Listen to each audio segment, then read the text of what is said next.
आप देख रहे हैं अल्फा डिफेंस हिंदी में आपका स्वागत है। आज के इस वीडियो में हम लोग बात करेंगे indigenous beyond visual range missile अस्त्रा के बारे में और साथ ही बात करेंगे लाइट कॉम्बैट एयरक्राफ्ट तेजस के बारे में। इंडिकेशंस आ रही हैं कि आने वाले कुछ दिनों के अंदर लाइट कॉम्बैट एयरक्राफ्ट तेजस के ऊपर से बियॉन्ड विजुअल रेंज मिसाइल अस्त्रा का परीक्षण किया जाएगा। इनफैक्ट कल ही हम लोगों ने ट्विटर पर भारत की तरफ से रिलीज की गई एक एरिया वार्निंग को शेयर किया था और अगर आप इसको ध्यान से ऑब्जर्व करेंगे तो कहा जा सकता है कि ये एरिया वार्निंग अस्त्रा BVR की हो सकती है। अगर लॉन्च विंडो की बात की जाए तो यहाँ पर मल्टीपल टेस्ट होने के चांसेस हैं।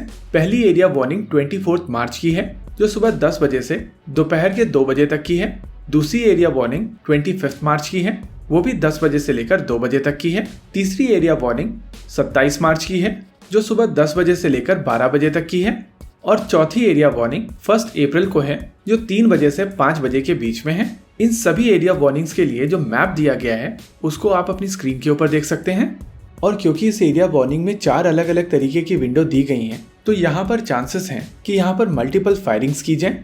यहाँ पर एरिया वार्निंग की लेंथ 120 किलोमीटर की है और अगर इसकी चौड़ाई की बात की जाए तो 75 किलोमीटर की है। ये test APJ Abdul Kalam island से ही किया जाना है। इस एरिया वार्निंग के शेप को देखकर अगर आप ऑब्जर्व करेंगे तो आप कह सकते हैं कि चांसेस हैं कि ये अस्त्रा का टेस्ट हो। इसके अलावा short range surface to air missile system जो कि अस्त्रा पे ही बेस्ड है उसके चांसेस भी हैं।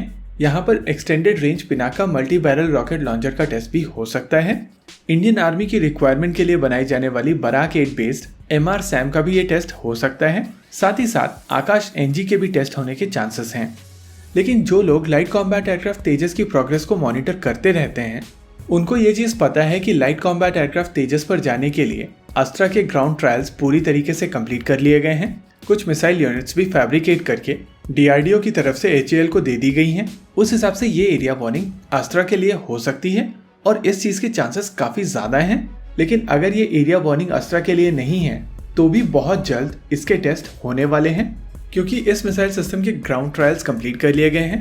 एयरक्राफ्ट के सॉफ्टवेयर को अस्त्रा फायर करने के लिए मॉडिफाई भी कर लिया गया है। अस्त्रा मिसाइल सिस्टम के लिए एक स्पेसिफिक लॉन्चर बनाया गया है और ये लॉन्चर भी LCA तेजस के साथ में इंटीग्रेट कर दिया गया है। यानी कि प्रैक्टिकली यहाँ पर सारी तैयारी है अस्त्रा BVR के टेस्ट फायर की।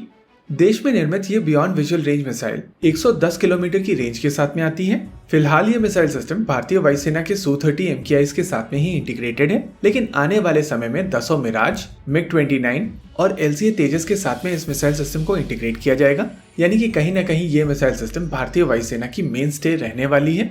अस्त्रा एक फैमिली ऑफ मिसाइल सिस्टम्स है जिसमें मार्क 1 अभी बनकर तैयार है। अगर बात की जाए मार्क 2 की जिसमें डुअल थ्रस्ट पल्स रॉकेट का प्रयोग किया जाएगा वो भी ऑलमोस्ट बनकर तैयार है।